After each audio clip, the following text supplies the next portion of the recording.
Hello friends, I am Vishal Mishra. आज के session में हम लोग जो है क्लास 10th के रियल नंबर्स के एक्सरसाइज 1.1 से रिलेटेड जो लिटरेचर है और उससे संबंधित जो क्वेश्चन है उसको डील करेंगे। तो सबसे पहले हम देख ले हैं यूक्लिड्स डिवीजन लेमा।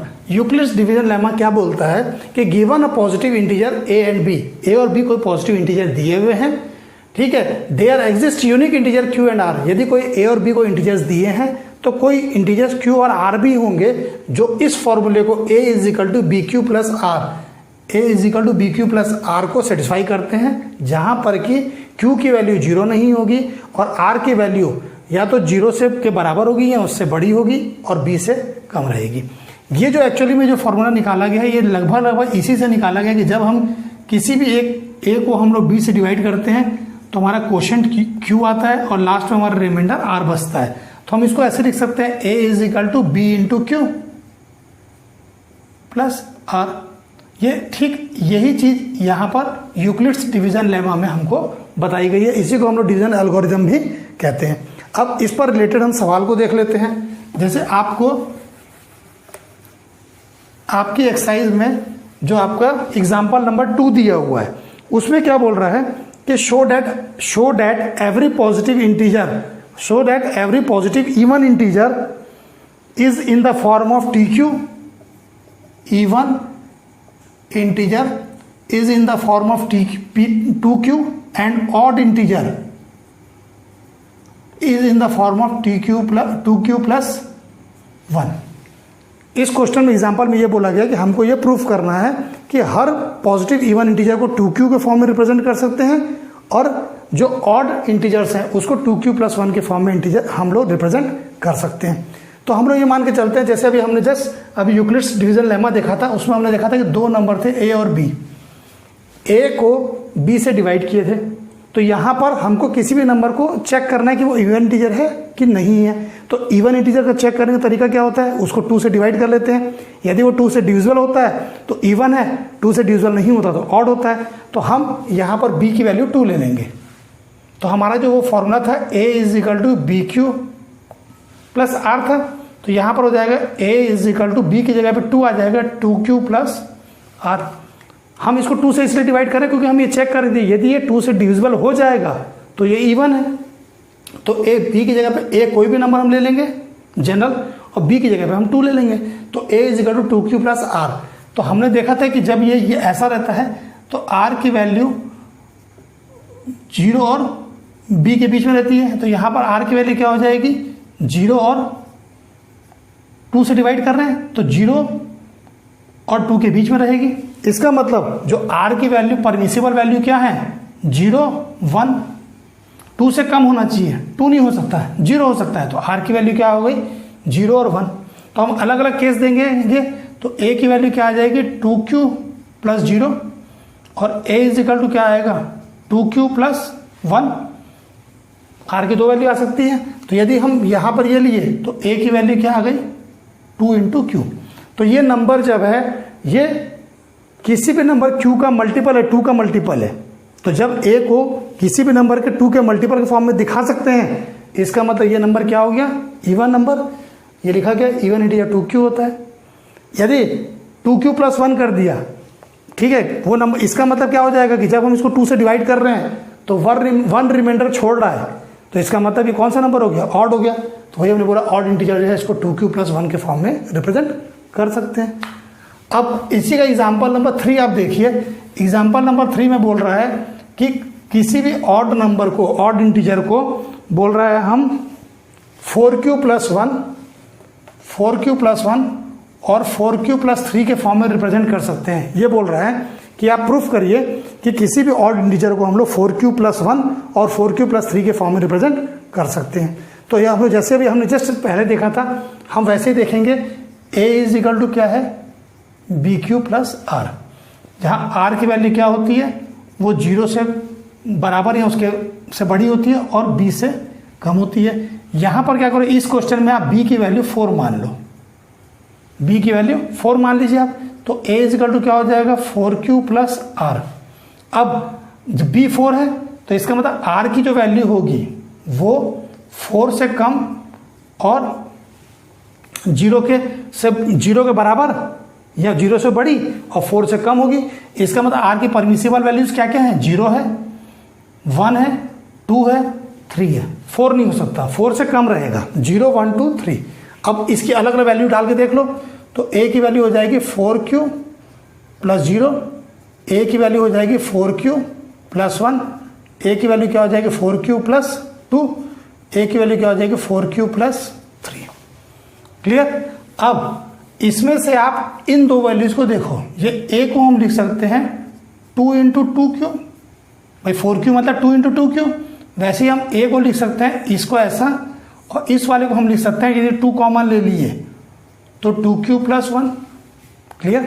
तो यदि आप इन दोनों को देखें तो इन दोनों में ए जो है वो किसी भी नंबर का ट्वाइस है, वो नंबर कोई भी हो उसका ट्वाइस है। यहां पर भी देखिए किसी भी नंबर का ट्वाइस है। तो जब कभी भी कोई भी नंबर 2 का मल्टीपल होता है तो वो इवन नंबर होता है। इसका मतलब ये इवन नंबर होगा, ये भी इवन नंबर होगा। क्लियर। अब जो बाकी बच गए a is equal to 4q plus 1 और a is equal to 4q plus 3, ये दोनों नंबर क्या हो जाएंगे, ऑड नंबर हो जाएंगे। यही चीज हमको बोला गया कि आप प्रूफ करिए कि किसी भी ऑड इंटीजर को 4q प्लस 1 और 4q प्लस 3 के फॉर्म में रिप्रेजेंट कर सकते हैं। अब हम अगला सवाल देखते हैं जो आपके एक्सरसाइज से है। उस एक्सरसाइज में आपको एक सवाल दिया है, क्वेश्चन नंबर 1 का फर्स्ट, क्वेश्चन नंबर 1 का फर्स्ट, क्वेश्चन नंबर 1 का फर्स्ट, एक्सरसाइज 1.1। हमको एचसीएफ निकालना है दो नंबर का, 135 और 225 का, 135 और 225, इनका हमको एचसीएफ निकालना है। क्लियर। तो वही हम लोग जैसे a is equal to b q plus r, इसी वाले फंडामेंटल से हम इसको करते जाएंगे। इसमें हम क्या करेंगे कि हम जो बड़ा नंबर है उसको हम यहां लिखेंगे 225 और ये इसको 135 से डिवाइड करेंगे, इनटू कुछ भी आएगा प्लस जो रिमाइंडर बचेगा। क्लियर। तो अब 225 को जब 135 से हम डिवाइड करेंगे तो हम इसको ये ले लिए 225, 135 को डिवाइड किए 135 आ गया, ये 0, ये 12 में से 3 का 9, तो ये आपका आ जाएगा 135 इंटू 1 जो है, और रिमाइंडर क्या आ जाएगा 90। अब अगले स्टेप में हम क्या करेंगे, जिससे हम डिवाइड किए थे इसको हम अंदर ले जाएंगे, जिससे डिवाइड किए थे 135 से डिवाइड किए थे तो 135 को अंदर ले गए, और जो हमारा रिमाइंडर बचा था उससे उसको डिवाइड करेंगे, तो ये हो जाएगा 135 इज इक्वल टू 90 इंटू, तो 90 इंटू 1 ये 90, यहां आ जाएगा कितना 45। क्लियर। तो हम लोग लिखेंगे 90 इंटू 1 प्लस 45। क्लियर। अब हम क्या करेंगे अगले स्टेज में, जिससे हम डिवाइड किए थे इसको हम अंदर रखेंगे फिर, और जो रिमाइंडर था उससे डिवाइड करेंगे, तो 45 2 जा 90, तो ये हमारा आ जाएगा 90 is equal to 45 into 2 plus 0। जब आपका रिमाइंडर 0 आ जाएगा उस समय आप जिससे डिवाइड किए थे 45 डिवाइड किए थे, तो ये आपका जो है एचसीएफ रहेगा। तो इसका मतलब इन दोनों का जो एचसीएफ है वो है 45। क्लियर। यदि आपको नहीं क्लियर है तो हम इसका एक और हम क्वेश्चन देखते हैं, उससे आपको और अच्छे से क्लियर हो जाएगा।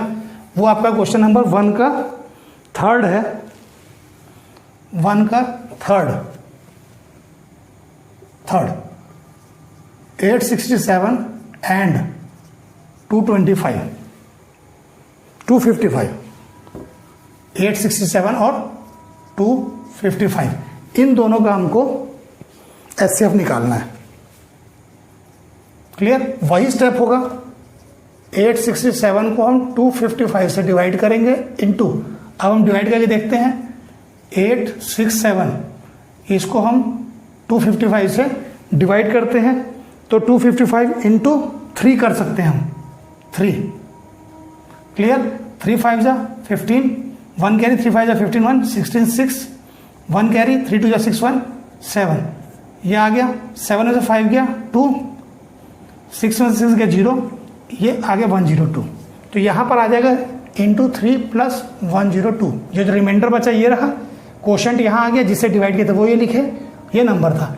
अब अगले स्टेज में क्या करेंगे, जो मैंने आपको बताया था कि जिससे डिवाइड किया तो उसको हम अंदर लिख देंगे, जो रिमाइंडर था हम उसको यहाँ लिख देंगे। तो ये आ जाएगा 255 इज इक्वल टू 102 इंटू, अब 102 का हम टेबल यदि 2 बार पढ़ते हैं तो 2 2 जा 4, ये 0, 2 1 जा 2।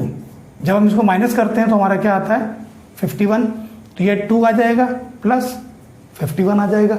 क्लियर। अब अगले स्टेज में फिर हम क्या करेंगे, हम जिससे डिवाइड किए थे उसको अंदर रख देंगे, जो रिमाइंडर था उसको हम बाहर रख देंगे। तो 51 2 जा 102, तो रिमाइंडर हमारा 0 आ गया, तो 102 यहाँ लिखा जाएगा, फिर यहाँ लिखा जाएगा 51 इंटू कितने से पर क्वेश्चन क्या था 2 था, प्लस रिमाइंडर कितना था 0। मैंने आपको कहा था कि जिस भी स्टेज में रिमाइंडर 0 आ जाएगा उस समय हम जिससे डिवाइड किए थे 51 से, तो 51 हमारा एचसीएफ हो जाएगा। तो हमारा इसका एचसीएफ क्या हो जाएगा, हमारा वो हो जाएगा 51। क्लियर। तो मुझे उम्मीद है कि आपके आज के वीडियो से आपको जो है यूक्लिड्स डिवीजन डायलॉग जो लेमा है वो आपको अच्छे से क्लियर हो गया होगा, प्लस आप एचसीएफ कैसे निकाल सकते हैं डिवीजन एल्गोरिथम मेथड से वो आपको क्लियर हो गया होगा। आप अपने इस वीडियो को, मेरे इस वीडियो को ज़्यादा से ज़्यादा लोगों को शेयर करिए ताकि ज़्यादा से ज़्यादा लोग इसका लाभ ले सकें। और अगले वीडियो में हम एक्सरसाइज 1.2 को कवर करेंगे, और यदि आपको कोई भी डाउट होगा तो कमेंट सेक्शन में अपने डाउट को लिखिएगा, मैं डाउट्स को जरूर सॉल्व करूंगा। धन्यवाद।